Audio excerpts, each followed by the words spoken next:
7.3, partial fractions, partial fraction decomposition. So let me give you the thought process of how we go through this. So let's look at something like this.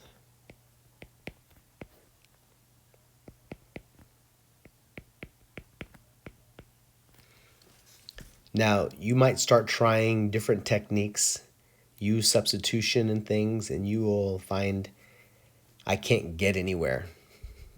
It's not working out.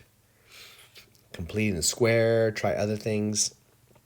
So here's a technique when the bottom number is factorable, the bottom polynomial. Oftentimes, partial fraction decomposition will work. So that's what's happening. We're trying to figure out what two fractions were added to get this new fraction. And so that's what we're going to do. So I will give you, we're going to go this way. I'm going to start with this and show you what's happening.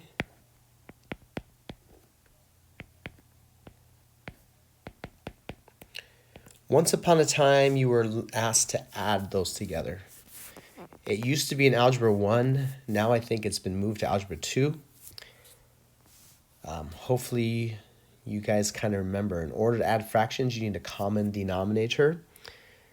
And we recognize that common denominator to be x minus 2, but we also need an x plus 4.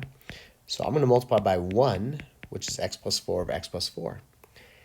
The second fraction is missing the x minus 2, so I'm going to multiply by 1, which is x minus 2 over x minus 2. Now I have a common denominator. Now I just add the numerators and keep the denominator. So this will be equal to x plus 4 plus 2x minus 2 over the common denominator. Let's simplify. X plus 4, distribute the 2, plus 2x minus 4, all over, and I'm going to multiply the bottom out, which is x squared plus 2x minus 8. And the 4's cancel, and 2x plus x is 3x. So, look at that. That is what we had in the original. But this fraction will break down into partial fractions of 1 over x minus 2 plus 2 over x plus 4. And I forgot my dx's. That is very differentiable, where the first one wasn't. So the whole technique of partial fraction decomposition is how do I go from the first to the second, and that's what this lesson's about.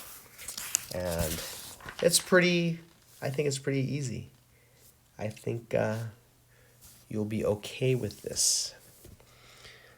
A little tedious at times, but you'll be okay. I will do an example, and then you guys will try an example. All right, let's see. Nah, we're not going to do that. Okay, let's do this. I will do an example, an ugly example for you all. And if you can follow the ugly example, you should be able to do the easier ones. So we want the integral of 3x squared plus 7x minus 2. The bottom, x cubed minus x squared minus 2x. All right, so how do we do this? Well, first step 1 is factor the denominator. I don't know where I write that down here. Step 1. Do I write it here? Factor the denominator. I might run out of room. I just realized I probably shouldn't have put that there. You know what? You can write the steps somewhere else because I'm going to run out of room. Factor the denominator. You can pause this video and do that on your own however you want. I'm going to take an x because there's a common factor of x squared minus x minus 2. And then this factors to x minus 2, x plus 1. So let me go ahead and cross out those previous two. All right, so step 2.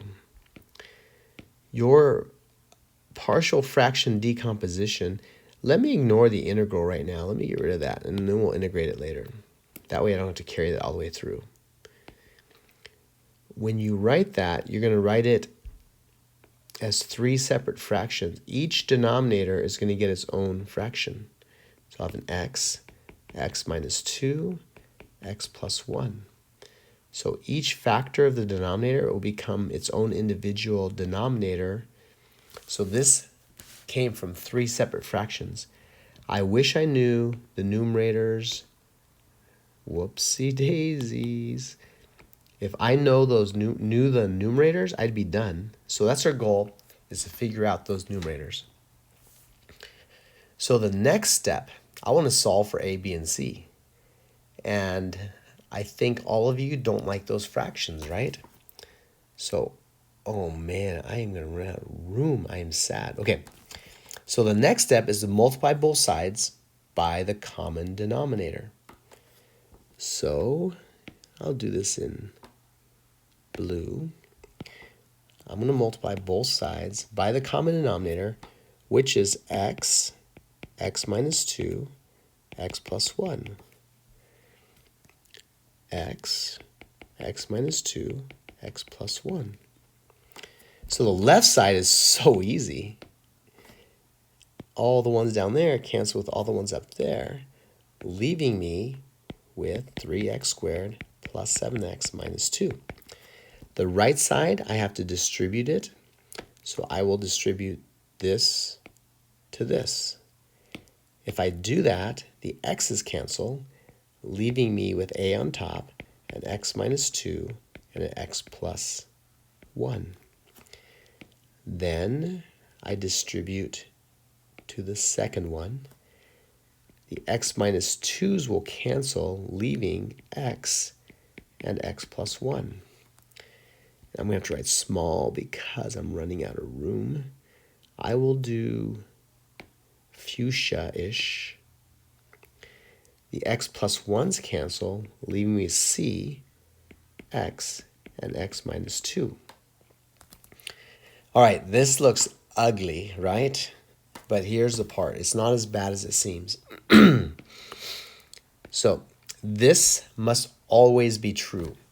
No matter what, it has to be a true statement.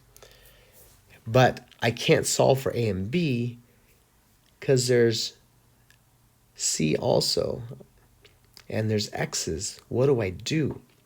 Well, here is what you have to do. Since this must work for every value of x, I'm going to randomly pick, not randomly, I'm going to pick values of x that work out nicely. So check this out. If I were to make x equal to 2, that would become 0, and that would become 0. And those two terms would disappear. That would be very nice. So that's why I say, hey, if this is true for all values of x, it must be true for x equal to 2. I'm going to plug in 2 everywhere in this equation. 3 times 2 squared plus 7 times 2 minus 2 equals a times 0 times 3 plus b times 2 times 3 plus c times 2 times 0. Well, those are 0. Dun, dun, dun. And I'm going to have 6b. And I believe this is 24. Divide by 6. I found the value of b. That'd be pretty cool. All right, now I have to pick another value of x that works out nicely. And another one that works is we're going to let x equal -1. I'm going to plug that in everywhere, and nice things will happen once again. So 3 times -1 squared 7 times negative 1 minus 2. A times negative 3. And negative 1 plus 1 is 0. How cool is that? Plus b times negative 1. Negative 1 plus 1 is 0. And again, I'm plugging into the original equation that I have up top here, up there, plus c times negative 1 times negative 3. Well, those nicely become 0. And I get 3 minus 7 minus 2. And on the right, I get 3c. Let's see, what is that? Negative 3? No, negative 6? Yeah. Negative 6 equals 3c. So c comes out to be negative 2. All right, I do this one more time. Another nice value of x is 0. So let x equals 0. The left side of this equation is easy. It's just negative 2. If I plug in 0, I get a times negative 2 times 1. And that's clearly 0, and that's clearly 0. So we get negative 2 equals negative 2a, a equals 1. So we found the values of a, b, and c that work in this original fraction. Excuse me. So I'm going to take that original fraction, which was a over x plus b over x minus 2, and c over x plus 1. And that equals 1 over x plus b was 4 over x minus 2 plus, or minus, because it's negative, minus 2 over x plus 1. Wow. So that's partial fraction decomposition. So when you use that, when you notice the denominator is factorable, and you can write it into multiple fractions. So our original statement, let me put this here.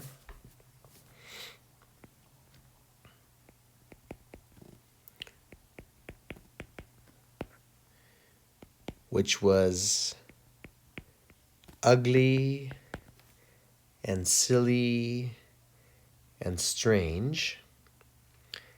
And you could try all kinds of methods and be frustrated and just not work out. And you can say, hey, I can rewrite this because of partial fraction decomposition.